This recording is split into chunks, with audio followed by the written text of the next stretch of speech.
Welcome to Bet and Breakfast, a podcast from BetSided. Hey, does anybody want coffee?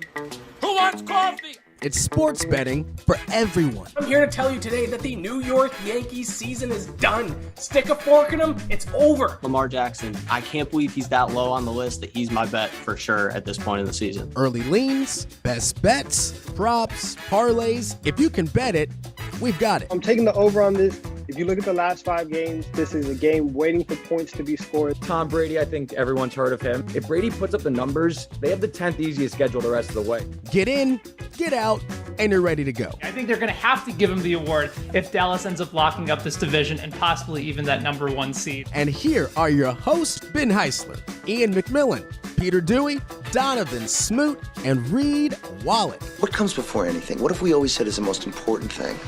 Breakfast. Family. I thought you meant the things you eat.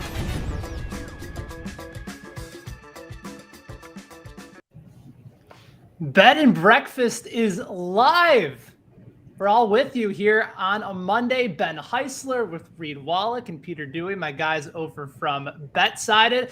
This is the real deal. This is the Bet and Breakfast podcast. So over the course of our weeks together, we're going to be coming to you live right here on YouTube. You can also catch us wherever you get your podcasts. We're going to go over some of the biggest news in sports betting. We will break down some of our early leans of the week. A little bit later on, we'll go through best bets as well. Whatever you need to get yourself through the day in sports betting, whether you've been doing this for a long time or whether this is a fairly new opportunity for you, we are here to help and have some fun, have a little bit of coffee and some breakfast with you guys along the way. And what's crazy about being able to do this show live, Reed and Peter, is that sometimes we can just break into breaking news like today. I thought we were going to be talking about Peter getting close to nailing his Atlanta Braves pick of winning 4-2 over the Houston Astros. The Game 6 play was just right there. You had the grand slam, everything came back. But we're going to be talking today, to kick things off, guys, about a pretty substantial injury with Derrick Henry. Reports coming out from Adam Schefter of ESPN that he might have suffered a potentially season-ending foot injury during their win over Indianapolis. And so my question to you is, and Reed, I'll start here with you.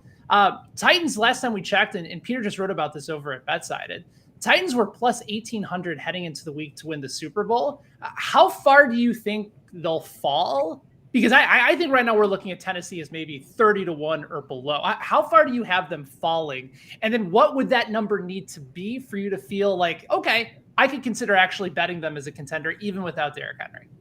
Yeah, I mean, first podcast episode, we have arguably one of the most important players in the sport going down. So, I mean, what are the odds? But there's no number I would bet Tennessee at ever. Derrick Henry, I saw not one number. There's if they go down to 100-1, you're not on them.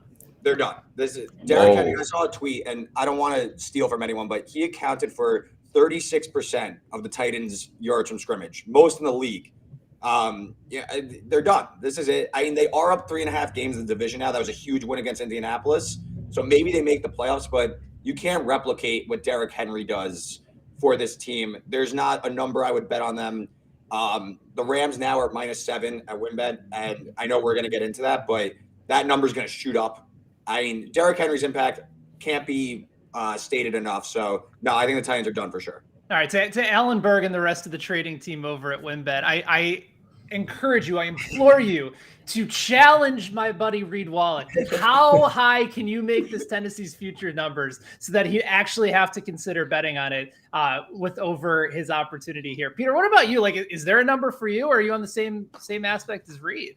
I don't know if there's a number right now that I would take them at. I kind of want to see, like Reed said, what the offense would look like without Derrick Henry. Like, are they going to trade for a running back before Tuesday's deadline? Are they going to be able to get somebody who you're not going to replace Derrick Henry, but to replace some of that production, and then maybe you can go in another way? Because, like, last couple of weeks, Ryan Tannehill, A.J. Brown has really looked really good, that combination. You get Julio Jones back healthy. Like, I think they still win the division. I just don't think the rest of the AFC South is any good. So I don't think the number is going to fall as far as we may think, just because they're probably going to be a playoff team by default by winning the division.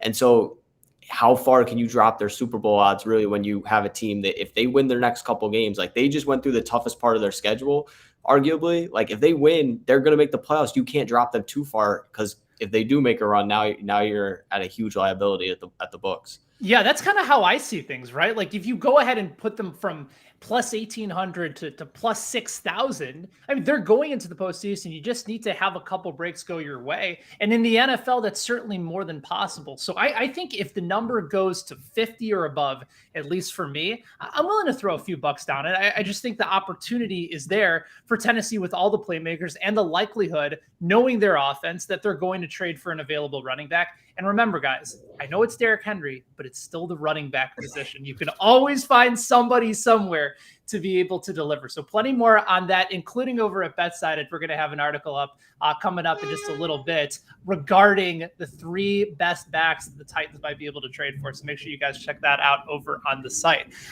Opening lines are out over at WynnBET for NFL Week 9. And we were going through this together. We were sort of breaking down some of our favorites. To me, and Peter, I'll go to you after I'm done, but like I was looking at this 49ers line against the Cardinals. 49ers are at home this time. They're plus 2.5 against Arizona. Kyler Murray's likely out. To me, this doesn't make any sense. I know that Colt McCoy's been in the league for a long time, and maybe Colt McCoy reuniting with a college coach in Cliff Kingsbury all of a sudden gets him back to the Colt McCoy that we saw from Texas 1,000 years ago, but I'm not certainly there. The 49ers played him tough back in week 7. It was a 17-10 game. I thought Murray really got slowed down. It was the Trey Lance debut. Garoppolo is actually playing well, had his best game of the season against a good Bears defense on the road in a noon Central game. To me, I can't figure out why this line is where it is. If anything, it'll probably end up reversed by the time they officially announce that Kyler Murray is out. So, Peter, let me go to you next. Like, what's that game on the schedule for Week 9 that you're already ready to bet because you know that line's going to move? Yeah, Ben, this really switched up on me because originally I was going to take Tennessee +6 or +7, and then obviously Derrick Henry happened. So now I kind of want to see where that number goes. I don't know if I would take the Rams -7 yet, but if this thing gets up to, like we saw Devontae Adams last week against the Cardinals, that line moved by 3 points when he got hurt and he got ruled out. So if this gets up to like Tennessee +10, like I'm taking that 100%. Like if it gets there, like I get the reaction to Derrick Henry is one of the most impactful players in football. But like you said, like it's a running back. So they can still keep this close. Like I don't think the Rams just automatically, like the Titans are good. They're 6-2. They've beaten some good teams. Like they don't just completely fall off a cliff without Derrick Henry, I don't think. So I'm intrigued to see where this one goes. I like it honestly at +7 right now, but I know it's going to move even further. So I would keep an eye on that the rest of the week. Yeah, might as well wait on that for sure. Is there a team or a game read that you have your eye on already at the start of Monday? Yeah, there's a few lines I want to see where they move, but one that really sticks out to me is the Saints -5.5.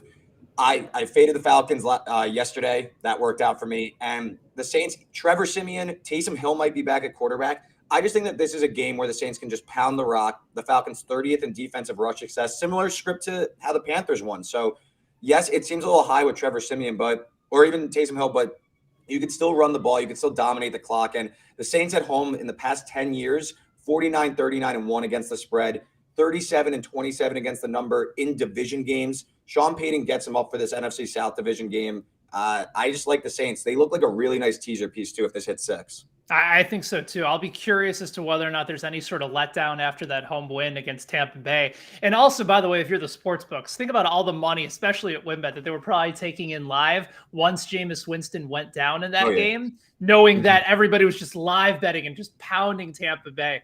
A good day, I would say, yesterday for the sports books, considering all the live money that was coming in. So those are our early leans for the week heading into Week 9. And we're going to wrap things up today. Remember, here on Bet and Breakfast, this is an opportunity for us to hang out with you while you're sipping your morning coffee, getting your eggs and bacon, your breakfast burritos ready to go.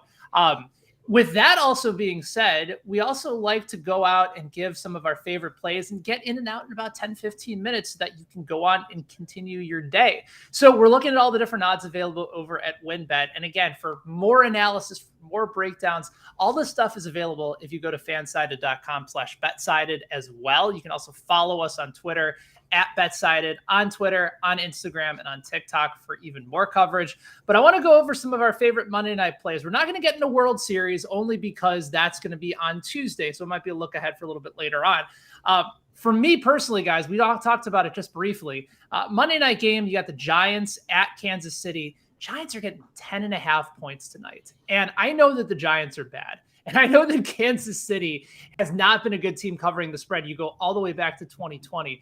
But sportsbooks like Wynn are handing out all these different inflated lines just because it's Kansas City and the public continues to back them. Like, there's no reason for the sports books to change at this point because everybody's just diving in and just looping up and taking their big cereal bowl and just going more Kansas City, more Kansas City. So I'm going on the other side here. I know that this is a game that they need to win. I know that the season is out of control. Chiefs defensive players are yelling at people on Instagram, and Tyrann Mathieu is calling the fan base, like toxic. So they need a win, and they're going to win. But the Giants actually have a couple really solid skill players on offense with Kadarius Toney. Sterling Shepard's likely to play tonight. So I think knowing that they're going to be in, we actually might see this line shift back closer to 10. So knowing I can get the hook here, give me the Giants in Arrowhead to make it closer than maybe most would anticipate. Remember, the Chiefs just haven't put teams away all season long, with the exception of those two NFC East teams. What about you, Peter? Is there a game, whether it be Monday Night Football? Are you looking NBA? Are you looking Knicks? Because that would be quite a shocker if you're going to go ahead and throw a Knicks play in here.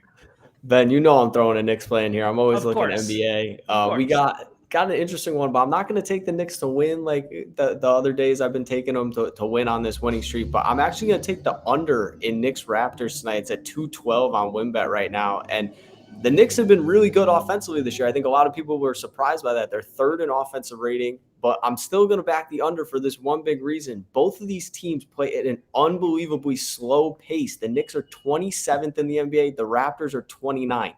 So slow pace, less possessions, less chance for points. And when you look at it on the other side, Toronto has the 7th best defensive rating in the NBA. So the Knicks have been great on offense. Raptors have been great on defense. Something has got to give. And the fact that both of these teams play slow, I think this is a perfect type of under game. The Knicks played an under. One of their two games, they hit the under against the Bulls last week. The Bulls came into the game with the 2nd best defensive rating.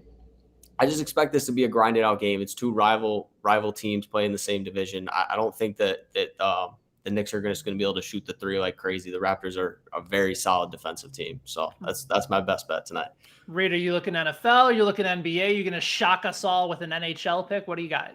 Definitely no NHL, but I'm also looking NBA. This Bulls line, I think, is a little off. Maybe Bulls plus 2.5 in Boston against the Celtics. This line should be more of a pick to me. The Bulls were 3.5-point home underdogs against the Jazz, and they won that game outright. Now they're going on the road and playing a Celtics team that really, I still think they need to figure out the rotation. New coach Ime Udoka is still kind of putting things together. And also on the second unit, Alex Caruso, free agent pickup for the Bulls. Fantastic running the second unit. Boston still figuring out with Peyton Pritchard, Dennis Schroeder, who's really in control there. Jason Tatum and Jaylen Brown also. This Celtics team just still seems off to me. They haven't put the pieces together. The Bulls are top 5 in defensive rating. Boston is 20th in defensive rating. This is just the Bulls or nothing to me. I think that they're going to win this game outright. So give me Chicago. I like the play, especially talking to a Chicago fan. Also, shout out to Zach over on YouTube who says, go Chiefs. I'm certainly with you there. I like them to get the win outright, but I do think the Giants will cover that 10.5. And there you have it. First episode, the debut, the maiden voyage of Bet and Breakfast. So for my guys, Peter, for Reed, I am Ben. Also, shout out to Joanne, our producer for today. Thanks so much for getting up with us. We will see you again on Thursday with a brand spanking new episode of Bet and Breakfast. Until then, salute. Be good, everybody.